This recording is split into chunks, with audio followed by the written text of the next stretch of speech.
Hi hello ನಮಸ್ತೆ welcome back ಅನುಸವಿರುಚಿ and logs.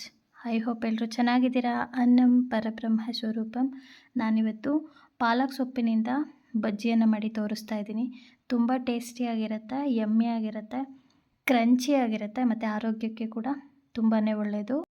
ಹೊಸದಾಗಿ ಯಾರಾದರೂ ನನ್ನ ಚಾನಲ್ನ ನೋಡ್ತಾ ಇದ್ದರೆ ದಯವಿಟ್ಟು ಸಬ್ಸ್ಕ್ರೈಬ್ ಮಾಡ್ಕೊಂಡು ನೋಡಿ, ಪಕ್ಕದಲ್ಲಿರುವಂಥ ಬೆಲ್ಲೈಕನ್ ಕ್ಲಿಕ್ ಮಾಡಿ ನನ್ನ ಎಲ್ಲ ವಿಡಿಯೋ ನೋಟಿಫಿಕೇಷನ್ ಕೂಡ ನೀವು ಪಡಿಬೋದು.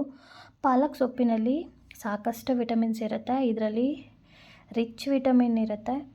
ಮತ್ತು ಅದರಲ್ಲಿ ಯಾವ್ಯಾವ ವಿಟಮಿನ್ಸ್ ಇದೆ ಅಂದರೆ ವಿಟಮಿನ್ ಎ ಇದೆ, ವಿಟಮಿನ್ ಸಿ ಇದೆ, ವಿಟಮಿನ್ ಕೆ ಇದೆ ಮತ್ತು ಐರನ್ ಕಂಟೆಂಟ್ ತುಂಬಾ ಇದೆ. ಇದು ನಮ್ಮ ಡೈಜೆಸ್ಟಿವ್ ಸಿಸ್ಟಮ್ಗೆ ತುಂಬಾ ಸಹಾಯಕಾರಿ. ನಮ್ಮ ಡೈಜೆಸ್ಟಿವ್ ಸಿಸ್ಟಮ್ನ ಇಂಪ್ರೂವ್ ಮಾಡುತ್ತೆ, ಜೊತೆಗೆ ಒಳ್ಳೆಯ ಆರೋಗ್ಯನ ನೀಡುತ್ತೆ. ಇದು ನಮ್ಮ ದೇಹದಲ್ಲಿ ಇಮ್ಯುನಿಟಿ ಬೂಸ್ಟರ್ ಆಗಿ ಕೆಲಸ ಮಾಡುತ್ತೆ. ಹೃದಯದ ಆರೋಗ್ಯಕ್ಕೆ ತುಂಬಾ ಒಳ್ಳೆಯದು ಅಂತ ಹೇಳ್ಬೋದು. ನಾವು ರೆಗ್ಯುಲರಾಗಿ ಪಾಲಕನ್ನು ತಿನ್ನೋದ್ರಿಂದ ನಮ್ಮ ಹೃದಯಕ್ಕೆ ಸಹಾಯಕಾರಿ. ಜೊತೆಗೆ ಇದು ಲೋ ಕ್ಯಾಲೋರೀಸ್ ಹೊಂದಿರೋದ್ರಿಂದ ಹಾರ್ಟ್ಗೆ ತುಂಬಾ ಒಳ್ಳೆಯದು. ಮತ್ತು ಇದು ಆ್ಯಂಟಿ ಆಕ್ಸಿಡೆಂಟ್ನ ಜಾಸ್ತಿ ಹೊಂದಿದೆ. ಟೋಟಲಾಗಿ ಹೇಳಬೇಕು ಅಂದರೆ full of vitamins, minerals and fibre, ಆ್ಯಂಟಿ ಆಕ್ಸಿಡೆಂಟ್ಸ್ನ ಒಂದು ಬಂಡಲ್ ಅಂತ ಹೇಳ್ಬೋದು ಈ ಪಾಲಕ್ ಸೊಪ್ಪು. ಇದರಲ್ಲಿ ಆ್ಯಂಟಿ ಆಕ್ಸಿಡೆಂಟ್ ಕೂಡ ಜಾಸ್ತಿ ಇರುತ್ತೆ, ಜೊತೆಗೆ ಹೈಯೆಸ್ಟಾಗಿ ಸಿ ವಿಟಮಿನ್ ಕೂಡ ಇರುತ್ತೆ.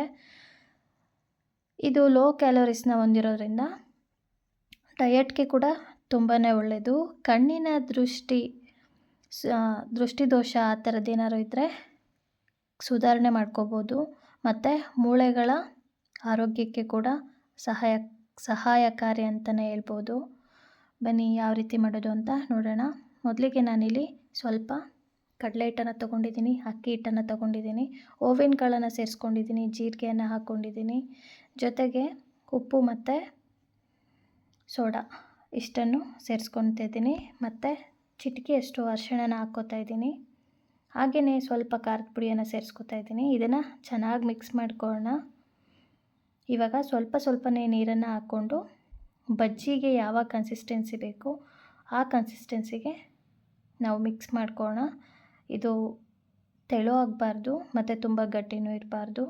ನೋಡಿಕೊಂಡು ನಾವು ಸ್ವಲ್ಪನೇ ನೀರನ್ನು ಹಾಕಿ ಕಲಿಸ್ಕೋಬೇಕಾಗತ್ತೆ. ಹಾಗೆಯೇ ಸೊಪ್ಪನ್ನು ನೀಟಾಗಿ ವಾಶ್ ಮಾಡಿ ತೊಳೆದಿಟ್ಟು ಎಣ್ಣೆಯನ್ನು ಕಾಯ್ಲಿಕ್ಕೆ ಇಟ್ಟಿದ್ದೀನಿ. ಇವಾಗ ನಾನು ಒಂದೊಂದೇ ಬಜ್ಜಿಯನ್ನು ಹಾಕ್ಕೋತಾ ಇದ್ದೀನಿ. ಕ್ವಿಕ್ಕಾಗಿ 3ರಿಂದ 4 ನಿಮಿಷದಲ್ಲಿ ನಾವು ಈ ಬಜ್ಜಿನ ಮಾಡ್ಕೋಬೋದು. ಒಂದು ಕಡೆ ಟೀ ಮಾಡಿಕೊಂಡು ಇನ್ನೊಂದು ಕಡೆ ಬಜ್ಜಿ ಮಾಡ್ಕೋಬೋದು ಯಾರಾದರೂ ಗೆಸ್ಟ್ ಬಂದರೆ. ಯಾಕೆಂದರೆ ಹಚ್ಚೋ ಅಂಥದ್ದು ಏನು ಟೈಮ್ ತೊಗೊಳ್ಳೋದಿಲ್ಲ. ಬರೀ ಸೊಪ್ಪನ್ನಷ್ಟೇ ನಾವು ತಗೊಂಡ್ರೆ ಸಾಕು, ವಾಶ್ ಮಾಡಿಕೊಂಡ್ರೆ ಸಾಕು, ಈಸಿಯಾಗಿ ನಾವು ಬಜ್ಜಿನ ಮಾಡ್ಕೋಬೋದು. ಜೊತೆಗೆ ತುಂಬ ಕ್ರಂಚಿಯಾಗಿ ಬರುತ್ತೆ. ಸೊ ತುಂಬಾ ಇಷ್ಟ ಆಗುತ್ತೆ ಎಲ್ರಿಗೂ.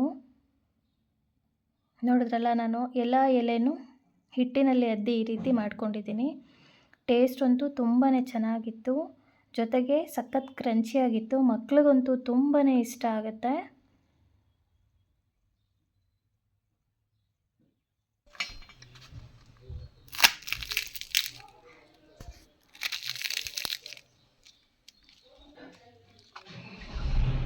ನೋಡಿದ್ರಲ್ಲ ಎಷ್ಟು ಕ್ರಂಚಿನೆಸ್ ಇದೆ ಅಂತ. ನೀವು ಒಂದ್ಸಲ ಈ ಬಜ್ಜಿನ ಟ್ರೈ ಮಾಡಿ. ಸಿಂಪಲ್ಲಾಗಿ ಕ್ವಿಕ್ಕಾಗಿ ಮಾಡ್ಕೋಬೋದು. ಒಳ್ಳೆ ಸ್ನ್ಯಾಕ್ಸ್ ರೆಸಿಪಿ ಅಂತಲೇ ಹೇಳ್ಬೋದು.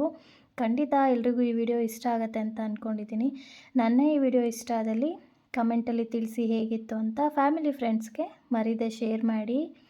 ಮುಂದಿನ ಹೊಸ ರೆಸಿಪಿಯೊಂದಿಗೆ ಭೇಟಿಯಾಗೋಣ. Thank you for watching. Take care. Bye.